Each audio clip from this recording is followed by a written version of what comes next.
as a joke. And he was like, oh, we should apply. And at the time, obviously, when anyone's issued an ultimatum or that's on the table, there's a disconnect in the relationship, period. And I had felt a drift in our relationship in the months leading up to the experiment. So I thought JR's like enthusiasm to wanting to do the show was him like actually prioritizing like our relationship. I'm like, finally, like there was discrepancies on social media and posting, and he wanted to like not have me on his page and stuff. So I was like, wow, to go from that to now doing a global streamer show, like now you're trying to show the world that we're in this relationship and we can actually work on it. So hey guys, welcome to Little Black Book. You know what time it is. Listen, you know what time it is. Look, can we be honest and real here? Zaina has to be accountable. Like, so does Nick, so does Sandy, so does JR, right? So does Scotty. Have to be accountable. But one of the things I talk about on this channel is that I'm very direct about accountability because I believe that you're in a position because you decided to be in that position. You've chosen some things. Bar things are outside of your control. When we choose a partner, we are in control. We're not in control of the behaviors that they actually do, but there is characteristics that they exhibit that we choose oftentimes because we believe that they are a mirror to us. Now, like I watch these shows, and a lot of times what ends up happening is the men get a bad rep for being quote unquote the bad guy, right? But if you listen to her actual story, he was always a bad guy, right? Now, of course, she says the first 2 years it was a honeymoon phase, he was brilliant, it was amazing. Yeah, but baby, he needed an ultimatum, number one. Number two, we were told on the actual show of the reunion that 24 hours before the show, there's a girl that messaged you. Number three, and we're going to hear it in this video as well. He actually said in the beginning when they were going on the show, he didn't want boundaries. So you didn't discuss boundaries, but he didn't want boundaries. So he can't be a bad guy. He is a bad guy, but he can't be a bad guy to you because in reality, he actually was telling you beforehand. Before he went on the show, he actually told you that because he wants to do his fitness brand, he doesn't want you to be known on his brand. He's evaporating all the pictures of you, right? He wants you not to comment on his page, right? She told us this in this interview and in another interview that she did as well. So there actually were glaring signs. In fact, if you were to go and watch, I'll do another breakdown on another video. The other interview that she did, and her friends are telling her like there were clear red flags, which tells me that Zaina, you were ignoring them and you were an orchestra of your own downfall. So when I say she needs to be accountable, what it means is take stock of what you are seeing in front of you, remove the delusion and stop making the other person just an enemy and a villain. And I say that from my own experience as somebody who has cheated and been cheated on, right? In different relationships, right? Been in different positions, right? When I got played and I'm gonna call it betrayal, more of a case, right? Yeah. What I did is I sat down, I took stock, and I said, you know what? What did I contribute towards this thing? Because I realized that part of the relationship was neglect. Okay, part of the relationship wasn't working for either of us. Okay, like there were things that I was doing that, okay, if I could have done that a bit better. Now, of course, someone's morals. But the reality of the situation, I also contribute to some of it, right? Also, there was a no space for conversation and safe space, right? For both parties. We all needed it, right? This contribute towards someone's behaviors. But actually, the very first issue that was a problem was actually my own mistake. In the very beginning of the relationship, I missed an important red flag when that person was telling me this behavior, and they done something, and my antennas went up and said, "Oh, they will do the same thing to you." So then I knew, oh, this is my mistake. My mistake. So that's what I mean. That's what I mean when I say be accountable. Don't now try and make the other person just a complete villain. When I talk about the betrayal that I experienced, I don't talk from a perspective of just, oh, they're so wicked and so bad. I go, you know what? They are bad for what they did, but I must take accountability because I was in that position when I knew at the very beginning there was red flags. I knew it. So we're gonna break this video down. We're going to talk about Zaina and a little bit about her interview with Nick Viall. Okay. All right. Make sure you like and you share and you subscribe, but also make sure you leave a comment down below. Do you agree with my premise so far? My original premise that she needs to be accountable. Do you need to be accountable for your relationships? When you look back at some of your past relationships, are you consistently making other people the villain all the time and you suddenly the hero? All right. Even if they are the bad person, right? Why do you keep ending up in bad relationships? Why is it always you? You've got to be accountable eventually. All right, like, share, subscribe, click on that bell button. Let's go on with this video and see where we go. Did he ever show any signs of any shadiness or anything before like the show had, just like in the 3 years of your relationship? I would say the first 2 years were very like honeymoon phase and very like all in. I think when he made a transition from corporate to doing fitness full time and wanted to like build his brand as like a fitness influencer is when things started going downhill. And this was all leading up to the experiment. So he took me to Jamaica for my birthday in March of last year.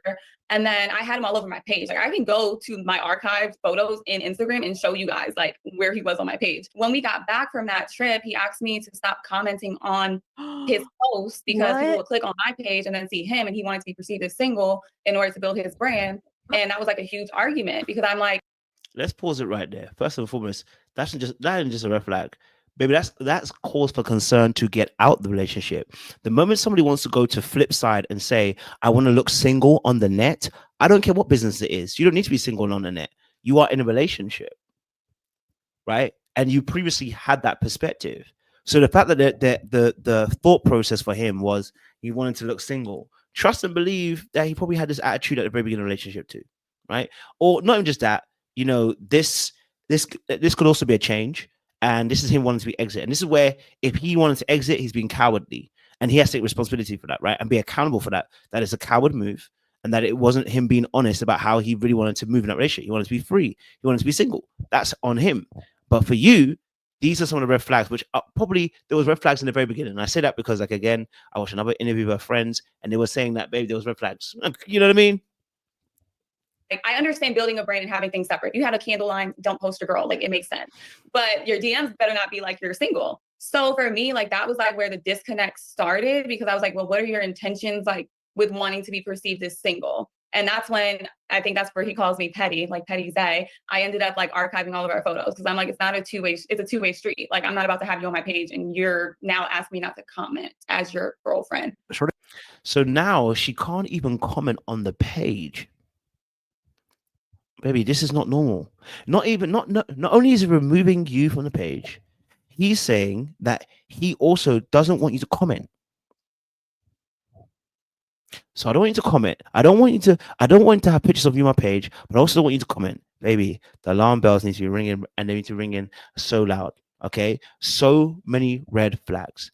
And I can't wait to do a second video where she does, because she talks about God and how God, when God tells you, and I was like, yo, God really told you a long time ago. You just weren't listening. And I know that from personal effect. Part of you being in sex work, I can't think of one job. I can't think of a profession that you need to where people would be like, I was gonna work with him, but he has a girlfriend, so I'm not gonna book this trainer. And like, you're a male personal trainer, which means I'm assuming that most of your clients are gonna be guys that want to look like you. Or also the gym, we want to go and work out. We don't want to be fucking hit on. So you know what? The fact that you have a girlfriend, I feel safer. Right. So that was honestly like, that was when I feel like the pivotal point when things started going downhill, which was like 6 months-ish into doing the ultimatum. So when people are like, ooh, it looks like a disconnect, like, yeah, there was a lot of like disconnect in our relationship. And I was like, let's do this and like figure out, like, let's get to the bottom of everything and talk it through. Maybe it was a little harsh, but I said that JR needs to be humbled. I think he is attractive, but as soon as he opens his mouth, he is ugly. And I don't think he has, and this is just from watching this show, he has not shown a great personality. He's not shown that he's a good partner.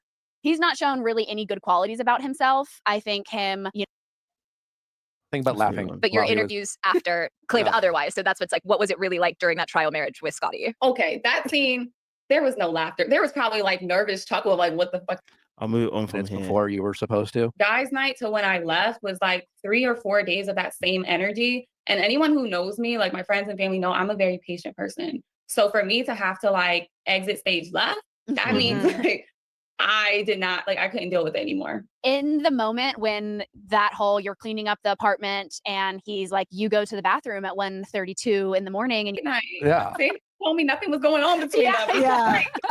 I've just been like, the only right answer to JR, I've been like, yeah, dude, you look like you're trying to fuck everybody here. And at that time, the whole hall pass thing, I was standing up for JR. I was like, this is not in his character. He would never, like, everyone is seeing it from, you know, watching it as a show, but me in that moment, I was like, there is no way, like, JR here for a hall pass, like, never. So it was just all so ridiculous. How do you see it now?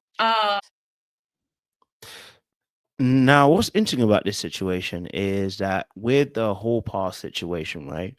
I can also understand that could be, very hard to kind of see it for what it is, and because again, he has been a pastor's kid, so he knows how to play up to that perspective, right? But like I said, there are characteristics within that person when you first meet them, how you talk to them, how they move, that it will show you that they have shaggy in their blood. That ain't the first time you've seen JR move like that. JR is not a brand new man who decided to become brand new to you, sis. Okay. And that's usually the issue that we have here in these situations, which I'm saying, this is why I'm saying be accountable. A lot of times, and because it's, and then once people found this word narc, everybody gets clouded with narc. He absolutely changed on me and became a brand new. Like, yeah. Listen, he was a bastard before. Most people were. Like, they were bastards before. There are very few people that change up on you suddenly. He was a bastard before. I'm not saying there aren't people who don't do this, by the way. But with the JR situation, she's told us enough things that told us that he was a bastard before he went on the show.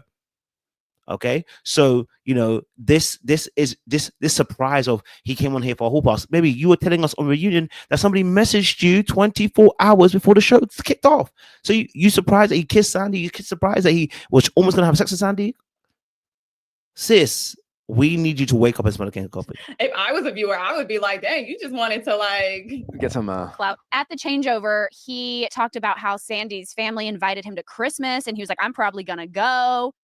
And like knowing he's about to go and live with his girlfriend for 3 weeks. I don't understand this guy at all. Like, did that conversation ever come up of like, are you good? Like, are you okay? Are you okay? Are you okay? And I think in that moment, he just wanted to get under Nick's skin so bad that he did it with me right across the table. Like, there was just I just think there was no regard for me at all. Yeah. Like, I did not exist in JR's world during. And you haven't existed in his world for a little while, which is why he wiped you off his socials. And that's my point I'm trying to say about being accountable, that we've got to stop pretending and becoming this victim where we're like in a space of like, he did me so wrong. It's like, at least with JR specifically, like what makes him different from Scotty is that JR has exhibited those behaviors from the very jump. Like he's been exhibiting those behaviors for a good amount of months. So you're not new to it. You know what I'm saying to you? Your hope was you could save him. And that's where you need to be accountable, because where you're going to hurt yourself a lot of times in relationships is that you think you can save people. You think you are the good that will save the bad in them. You think you're the better side of them. But actually, really and truly, you're actually part of the toxicity. You're not going to help by enabling.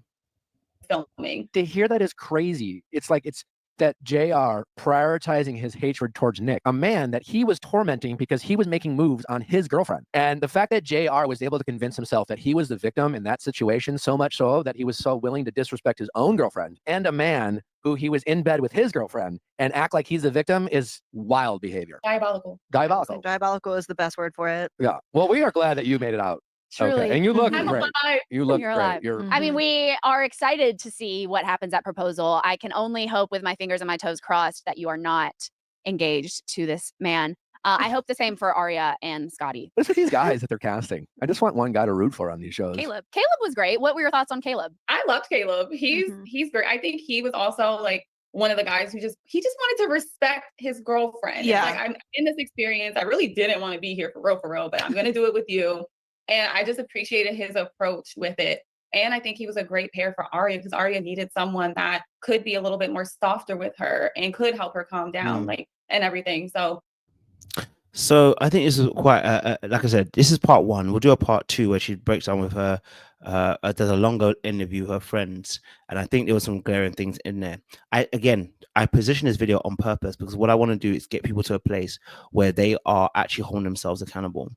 Don't think of yourself as, oh, guys keep doing me dirty. Like, think of yourself as, actually, how am I going to put myself in a place where I'm not being the one that's always a victim? I say that because I've been a victim. You know what I'm saying to you? I've been in a position where I've dated somebody or some people and it's not worked out, and I've been the one that seems like the one that's been hurt the most, right? But I had to also look at some of the things that I was doing in order to change the results I was getting. I cannot control anybody else. I can only control me. And the first things first is not to ignore these red flags. It is to listen to my discernment, listen to my gut feeling, let my spirit lead me, as she's a Christian as well. So let the Holy Spirit lead me, not ignore God, what he's telling me, and not ignore the signs that are right in front of my face that are telling me this ain't it. We've all been there. And listen, we all grow, we all learn, and we all have opportunity to make mistakes. But when you do make mistakes, then you got to say, it's okay, it's on me. It's not that the other person's always a bit as a villain. You know what I mean? We know JR is an absolute villain anyway. But we had to talk from a place of, okay, I know where I went wrong. I did this and this, and I ignored this and I ignored that. Rather, we want to put it all onto the other person. I'm like, it takes two to tango a lot of times in relationships. So just my feedback, a little bit of my thoughts. Comment down below. Let me know your thoughts down below, because I would love to hear your perspective as well. Much love, much appreciation. And don't forget to like, share, subscribe, click on that bell button for notification of the uploads. We appreciate you guys. Stay locked, stay loaded. And yeah, don't do anything I wouldn't do, baby. Yeah. Little black book. You know what time it is.